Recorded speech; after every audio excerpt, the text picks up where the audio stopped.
Hello दोस्तों, कोल India के quarter 3 के रिजल्ट आए हैं। फर्स्ट कट है दोस्तों, यहां पर रिजल्ट और डिविडेंड दोनों के बारे में हम बात करने वाले हैं। शुरुआत डिविडेंड से करते हैं। और दोस्तों, ये सेकंड इंटरिम डिविडेंड आ रहा है कोल इंडिया की तरफ से। इससे पहले नवंबर के महीने में फर्स्ट इंटरिम डिविडेंड ऑलरेडी आ चुका है। तो कितना है सेकंड इंटरिम डिविडेंड?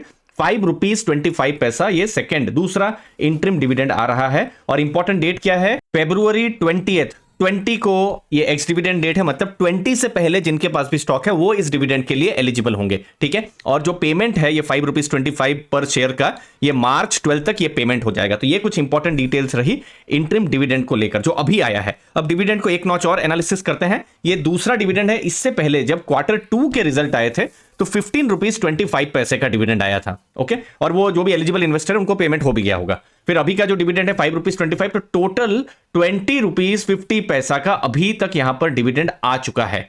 2 डिविडेंड। और थर्ड जो तीसरा जो डिविडेंड है वो फाइनल डिविडेंड, इसका भी एक एक्सपेक्टेशन हो सकता है। अब वो क्यों एक्सपेक्टेशन हो सकता है? क्योंकि पिछले कुछ सालों से हिस्ट्री भी रही है कोल इंडिया की कि फाइनल डिविडेंड भी उनके द्वारा आता है। अब फाइनल डिविडेंड कब आएगा? जब फाइनल रिजल्ट आएंगे, जो कि अप्रैल मई के महीने में एक्सपेक्टेड है। मतलब पूरा फाइनेंशियल ईयर का 12 महीने के रिजल्ट आएंगे अप्रैल मई के महीने में। तो रिजल्ट आएंगे और उस समय में हो सकता है फाइनल डिविडेंड पर भी हमको पता चले। लेकिन वो जब होगा वो बात की बात है। लेकिन अभी जो बिल्कुल लेटेस्ट है वो है 5 रुपीज 25 पैसे का इंटरिम डिविडेंड, जहां पर पेमेंट 12 मार्च और 28 फेब एक्स डिविडेंड डेट है दोस्तों। अब डिविडेंड पर किस तरीके से लास्ट ईयर डिविडेंड रहा था कोल इंडिया का? 3 बार डिविडेंड उनके द्वारा आया था। और जैसे इस बार हो रहा है, नवंबर में आया है, फरवरी में आया है, वैसे ही उनके द्वारा डिविडेंड आया था। और फिर फाइनल डिविडेंड जो था वो फिर बाद में जो रिजल्ट जब आए थे उसके बाद में आया था। तो 3 बार डिविडेंड आया था और टोटल डिविडेंड आप देखेंगे 24 रुपीज 25 पैसे का, इतना का डिविडेंड कोल इंडिया की तरफ से लास्ट ईयर आया था। और लास्ट ईयर जैसा डिविडेंड था, जब मैंने दोनों डिविडेंड को कंपेयर किया तो कुछ वैसा ही ट्रेंड इस साल भी चल रहा है। अब करंट प्राइस कितना है? 434 का। तो इस प्राइस में जो यील्ड जो आ रही है 5.6% की आ रही है। लेकिन देखिए अगेन कोल इंडिया का आप देखेंगे 208 भी उनका एक्चुअली में लास्ट ईयर में लो था। तो अगेन ये बाइंग प्राइस पर बहुत डिपेंड करता है। बट फॉर एग्जांपल मैं 208 को ही मैं यहां पर लेता हूं, सोच लीजिए प्राइस, तो 11.6% का भी डिविडेंड यील्ड हो रहा है। और 208 से ऑलमोस्ट जो एक शेयर है उसकी कीमत डबल हो चुकी है। तो ये कोल इंडिया में पिछले एक साल में मूवमेंट हमको देखने को मिला है दोस्तों।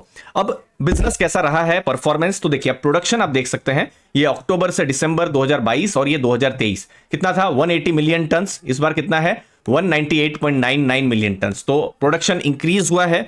नेक्स्ट है ऑफटेक। देखिए प्रोडक्शन तो हो जाता है कोयला का, लेकिन वो कोयला जो भी पिट्स में है उसको बाहर भी तो करना है। ऑफटेक ज्यादा होगा, इसका मतलब क्या है कि कोल की डिमांड है। तो ऑफटेक किस तरीके से है? 175.78 मिलियन टन था उस समय में। इस बार कितना है? 191.19 मिलियन टन। तो ये सब कुछ पॉजिटिव नंबर आए हैं जब प्रोडक्शन और ऑफटेक की बात कर रहे हैं कोल इंडिया में। सेल्स प्रॉफिट कैसा रहा है? सेल्स आप देखेंगे अगेन क्वार्टरली सेल्स कितना था अक्टूबर टू दिसंबर 2022? 32,429 करोड़। और इस बार कितना है? 33,011 करोड़ का। तो सेल्स जो है ऑलमोस्ट कांस्टेंट है।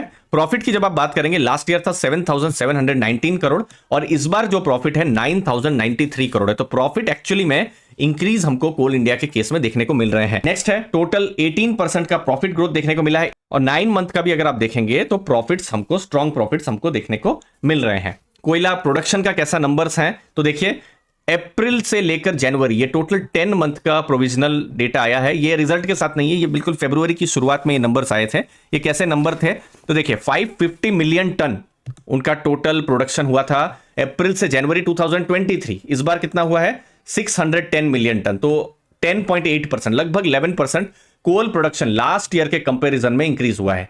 नेक्स्ट है ओनली जनवरी महीना भी आप देखेंगे, लास्ट ईयर देखिए 71.9 मिलियन टन था, इस बार 78.4 मिलियन टन है। तो 9% यहां पर इंक्रीज हुआ है। और देखिए यहां 10 मंथ में 610 मिलियन टन है। अब इंपॉर्टेंट नंबर क्या होगा? 780 मिलियन टन, क्योंकि ये कोल इंडिया का टारगेट है इतना प्रोडक्शन कर पाने का। अब कोल का प्रोडक्शन ज्यादा हो रहा है, ऑफटेक ज्यादा हो रहा है। इसका एक और मीनिंग हो सकता है कि जो पावर सेक्टर है वहां पर बहुत ज्यादा कोल की डिमांड हो रही है। और कोल का अगर ग्रोथ होगा तो पावर सेक्टर का ग्रोथ हो रहा है। और ये थोड़ा सा हिंट ये भी देता है कि जो इकोनॉमिक एक्टिविटी भी जो है वो भारत में बहुत ज्यादा हो रही है। तो अगेन यहां पर 2 थॉट प्रोसेस जनरली रह सकते हैं कि कोल तो है ही, लेकिन अभी रिन्यूएबल एनर्जी भी यहां पर बहुत स्ट्रांगली आ रही है और वो तो और ज्यादा स्ट्रांगली आ ही रही है। तो वो तो एक है ही, लेकिन दूसरा थॉट प्रोसेस ये भी है कि कोल इतने जल्दी फेज आउट नहीं होगा। कोल और रिन्यूएबल दोनों ही को एग्जिस्ट यहां पर करेंगे। तो ये 2 थॉट प्रोसेस है। अगले अगेन 8-10 साल में हमको पता चलेगा क्या डायरेक्शन है। बट फिलहाल जो नंबर्स देख के आ रहा है, प्रॉफिट हो या प्रोडक्शन, ऑफ टेक, इन सब नंबर से इतना पता चल रहा है कि कोल अभी भी बहुत रेलेवेंट है और उनकी जरूरत आज भी है। अब बात करते हैं किस तरीके से मार्केट कैप है। मार्केट कैप 2.6 लाख करोड़ है, पी रेशियो है 9.54, मतलब ₹1 फॉर एग्जांपल प्रॉफिट होता है तो मार्केट 9 टाइम्स वैल्यूएशन देने के लिए रेडी है।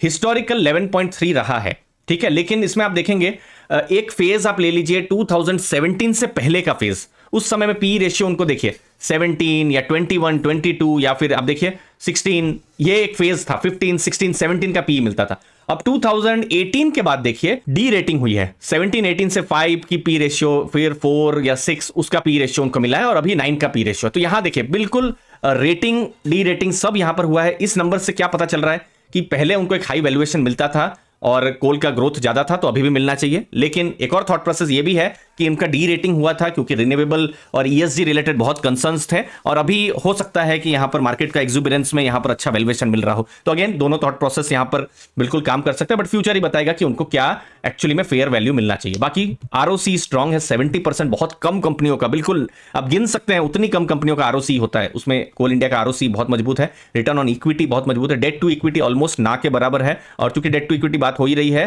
तो क्रेडिट रेटिंग भी देख लेते हैं। क्रेडिट रेटिंग उनका लेटेस्ट AAA का रेटिंग है और ये सितंबर 2023 को रेटिंग आया हुआ है। लास्ट में डिक्लाइन अगर कोल प्राइस होते हैं तो ई ऑक्शन प्रीमियम में थोड़ा कम प्राइस उनका मिल सकता है। कोयला में ई ऑक्शन अभी थोड़ा सा जो इंटरनेशनल प्राइस है उस पर ई ऑक्शन प्राइस थोड़ा सा डिपेंड करता है। रिजल्ट टोटली आप मान सकते हैं कि एक डिसेंट रिजल्ट यहां पर कोल इंडिया की तरफ से आए हैं, बट यस रिस्क भी है। पावर सेक्टर से बहुत इंपॉर्टेंट है, गवर्नमेंट का यहां बड़ा स्टेक है तो यहां रेगुलेशन यहां रहता है, हेवीली रेगुलेटेड ये सेक्टर है और सोशियो पॉलिटिकल रिस्क भी इस बिजनेस में होते हैं। तो अभी हम दोस्तों सिर्फ एक फर्स्ट कट लेकर आए थे, और भी डिटेल्स आएंगे। आप सब्सक्राइब करके रखिएगा अर्ली फाइनेंशियल आजादी। धन्यवाद आपके टाइम के लिए। थैंक यू दोस्तों।